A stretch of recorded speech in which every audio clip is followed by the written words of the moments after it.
Bonjour à tous, je vous retrouve donc pour la nouvelle vidéo de la semaine. Et cette fois-ci, j'ai envie de mettre en avant le dernier magazine Thermomix et moi qui vient de sortir. Donc c'est le magazine juin-juillet. Donc vous le trouvez actuellement en kiosque. Et je vais réaliser pour vous deux recettes vraiment très sympas pour l'été. À savoir, on va commencer par une boisson qui sera une limonade au citron vert, gingembre et coriandre. Donc quelque chose de bien vivifiant et surtout désaltérant. Et cette limonade sera accompagnée par une tarte fine à la mozzarella et aux chèvres. Donc ça me permettra d'utiliser mon copain Paul, la fameuse plaque pour le four, et vous proposer surtout deux recettes hyper rapides, donc qui peuvent changer aussi pour vos apéros d'été, surtout avec les belles soirées pour être posées tranquillement à l'extérieur. Alors moi je vous propose, on va commencer d'abord par la limonade, tout simplement, puisqu'une fois qu'elle sera terminée, on va pouvoir la maintenir au frais avant de la consommer, donc ça sera d'autant meilleur, donc le temps de cuisson de notre tarte fine. Alors, ça vous dit?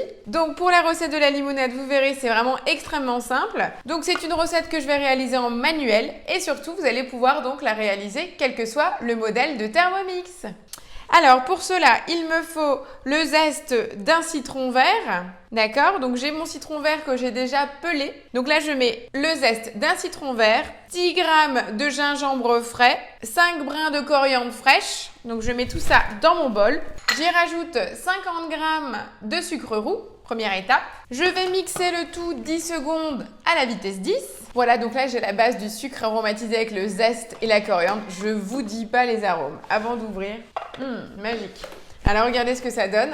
Donc vous voyez, il n'y a vraiment pas du tout de liquide. On a vraiment quelque chose d'hyper aromatique. Donc pensez-y si jamais vous voulez aussi mettre le côté aromatique sans avoir les morceaux autres. Pensez donc à mixer vraiment vos herbes au départ. Donc là, on voit plus du tout la trace de la feuille de coriandre. Par contre, le côté aromatique est bien là, je vous le confirme. C'est juste magique. Donc maintenant que j'ai raclé les parois, je remets mon bol en place et je vais tout simplement rajouter juste la chair de mon citron vert, tout en entier, dedans, et c'est reparti.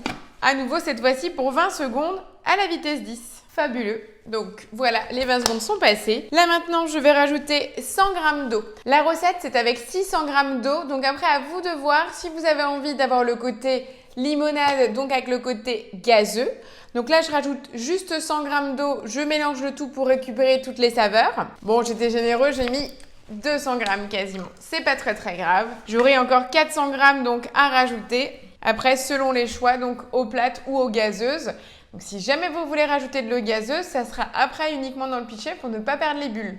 Donc moi, je vous conseille même, donc là, on va mélanger le tout. Je vais le filtrer à travers mon filtre que j'utilise aussi pour les boissons végétales, que vous avez pu voir déjà dans les autres vidéos. Je vais maintenir cette petite partie au frigo et avant de servir, je dilue avec de l'eau gazeuse et une poignée de glaçons. Comme ça, on sera au top. Donc c'est reparti pour 10 secondes à la vitesse 10. Vous avez vu 3 fois à la vitesse 10. C'est vraiment une recette, ça sent super bon. Alors moi, je passe dans le filtre pour vraiment enlever tout ce qui peut être pulpe. Si vous aimez le côté avec la pulpe, vous pouvez laisser sans filtrer. Donc là, vous pouvez même vous aider du filtre pour presser. Voilà, je retire le tout. Donc là, j'ai la base de ma limonade. Donc forcément, c'est vert avec la coriandre. Donc là, moi, je vais rajouter encore 200 g d'eau plate et 200 g d'eau gazeuse parce que je voulais pas quelque chose de très pétillant. Après, à vous de voir. C'est vraiment comme vous aimez. Donc là, je vous conseille, on dilue encore un petit peu. On maintient au frigo pour rafraîchir le tout. Voilà, et je compléterai après avec la même dose en eau gazeuse et une poignée de glaçons. Je mets ça au frigo. Je me prépare pour la tarte fine aux tomates et je vous retrouve de suite. Voilà, je me suis donc mise en place pour préparer donc la tarte fine aux tomates et aux chèvres. Pendant ce temps, ma limonade de gingembre et de coriandre est en train de reprendre le frais. Et donc, je vous propose donc de réaliser maintenant la pâte pour la tarte fine. Alors, pour cela, il me faut 200 g de farine, 100 g de beurre coupé en morceaux, une pincée de sel et 90 g d'eau froide. Je vais donc mixer le tout pendant 25 secondes à la vitesse 4. Voilà, donc pendant ce temps, ma pâte est prête. Donc une fois que la pâte sera étalée et en train de cuire à blanc, on va pouvoir préparer la garniture qui sera avec du fromage de chèvre, de la mozzarella à cuire, des tomates fraîches et du basilic frais du jardin. Vraiment quelque chose de simple, de sympa pour l'apéro. Je rappelle, petite astuce, quand vous avez quelque chose de collant dans votre bol, un petit coup de turbo. Donc vous verrez, c'est beaucoup plus facile de récupérer en fait toute la matière. Avec le turbo, vous avez tout qui est projeté en fait sur les parois et non pas sur l'axe du couteau. Je vous montre ça en direct. Au démontage, mon couteau est même quasiment propre. Et donc là, me voilà à passer un petit coup de spatule pour récupérer le tout. Et voilà. Donc après, je remonte mon bol, mais je ne le lave pas. Pas nécessaire. Donc là, comme c'est sur le principe d'une tarte fine, on a le droit de l'étaler en rectangle. Pas besoin de s'embêter à faire un rond. On va juste essayer d'avoir une épaisseur, on va dire, identique. Mais on peut avoir le côté aussi rustique, je dirais, pour ne pas avoir forcément des bords parfaits. Là, c'est vraiment, on va dire, une question de goût. Mais là, je vais vraiment le faire sur le côté rectangle puisque ma pierre est également rectangle. Je vais en profiter pour couper des parts après pour l'apéro. Ça sera plus facile.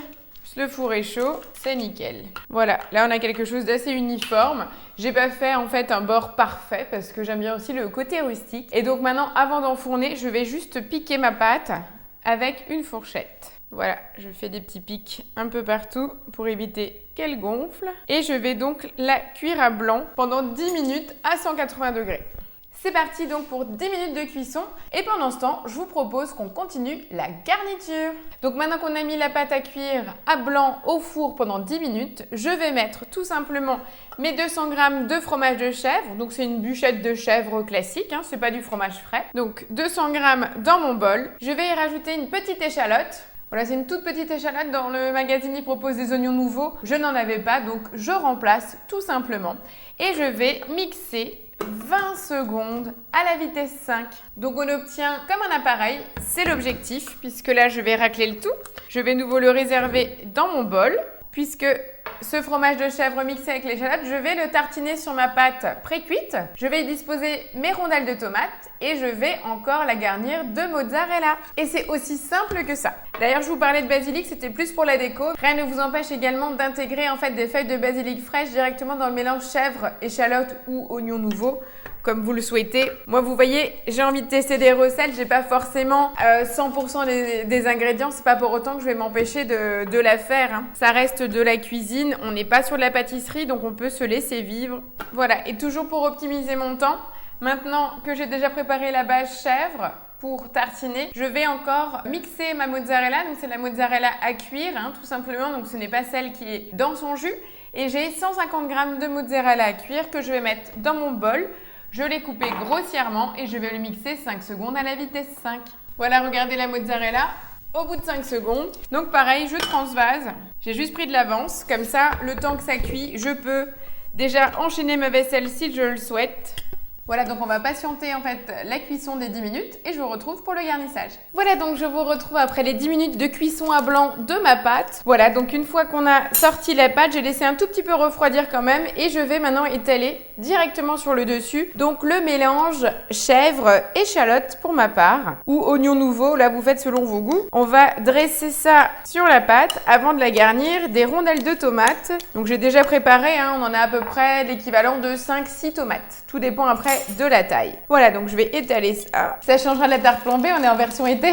Alors j'ai juste mis sur une grille pour pouvoir le ressortir plus facilement et après le transvaser à nouveau sur ma plaque puisque là on va garnir et bien sûr ça repart en cuisson, hein. Voilà, donc après avoir gentiment étalé toute la garniture de chèvre sur le fond de ma pâte à tarte, maintenant tout simplement on va y disposer les rondelles de tomates. Donc là c'est vraiment quelque chose d'hyper facile, hein. Faut vraiment se laisser vivre tranquillement. C'est une petite tarte d'été. Donc là, vous voyez, mes tomates étaient bien trop grosses parce que j'en ai coupé 6. Coupez-les au fur et à mesure, ça sera plus simple. Voilà, donc maintenant que j'ai garni la totalité, je vais prendre ma mozzarella râpée et je vais le déposer sur l'ensemble de la tarte. Donc après, ça peut être très gourmand. C'est vrai que les quantités sont plutôt généreuses, hein. Voilà. Et donc maintenant qu'on a garni de façon généreuse notre tarte, on va la mettre en cuisson pendant 20 minutes à 180 degrés. Et à la sortie du four, je vous propose d'y mettre un filet d'huile d'olive et surtout nos petites feuilles de basilic frais. Voilà, donc c'est parti pour la cuisson et je vous retrouve juste après pour l'apéro. À tout de suite. Voilà, donc en attendant la fin de cuisson de la tarte, je ressors donc la base de ma limonade. Je vais y joindre une belle poignée de glaçons et tout simplement, je vais compléter avec de l'eau gazeuse bien fraîche. Voilà, je peux donner un petit coup pour mélanger. En tout cas, ça sent très bon. Moi, je vous dis, on va se régaler. En tout cas, au niveau aromatique, sur le côté gingembre, je vous assure, là, pour les soirées d'été, c'est vraiment top. Bon, bah, à votre santé. Eh bah, c'est hyper bon. C'est très peu sucré, donc ça, c'est génial. On a vraiment tout en finesse, en fait. En fin de bouche, on a le côté aromatique de la coriandre. Mais ce qui prédomine, c'est vraiment le côté gingembre. Donc, c'est hyper rafraîchissant. Ça, vraiment, je vous le conseille en apéro, puisque le gingembre va permettre de vous ouvrir l'appétit. C'est désaltérant. C'est top. Bon, bah, l'apéro est prêt. Il n'y a plus qu'à sortir la petite tarte à la tomate. Je vais vous montrer ça. Et voilà, on a notre fabuleuse tarte fine, tomate, mozzarella et chèvre. Donc là, on va juste rajouter les petites feuilles de basilic frais. Donc je ne vais pas les émincer pour qu'on puisse vraiment les apprécier. Sur le dessus, on pourrait rajouter aussi un tout petit filet d'huile d'olive. Mais là, en fait, notre apéro est prêt. Vous avez vu, c'est vraiment hyper rapide. Cette saison, profitez de vos tomates et du basilic du jardin. Vraiment, c'est à se régaler. Ben voilà, j'espère vraiment vous avoir donné envie. Donc, les recettes sont issues du magazine Thermomix et moi, juin-juillet. Donc, il est actuellement en kiosque. Profitez-en, régalez-vous. Et surtout, n'oubliez pas de liker la vidéo, mettre votre petit commentaire et je vous dis rendez-vous la semaine prochaine. Allez, bonne semaine à vous, ciao ciao!